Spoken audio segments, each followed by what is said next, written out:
Mərhəmətli və rəhimli Allahın adı ilə Uca Allah Peyğəmbərimizə buyurur ki, onlara de, əgər siz Rəbbimin rəhmət xəzinələrinə sahib olsaydınız belə, yenə də onun xərclənib tükənməsindən qorxaraq xəsislik edərdiniz. Çünki insan xəsisdir.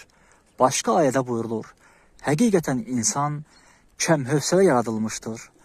Ona bir pislik toxunduqda özündən çıxır. Bir xeyir nəsib olduqda isə xəsislik edir.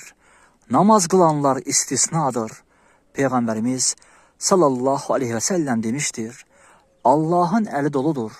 Bu nimətlərin səhər axşam ardı arası kəsilmədən xərclənməsi onun əlini boş qoya bilməz.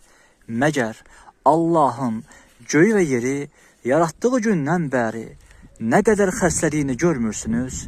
Bu onun sağ əlindəkilərinin azalmasına zərrə qədər təsir göstərməmişdir.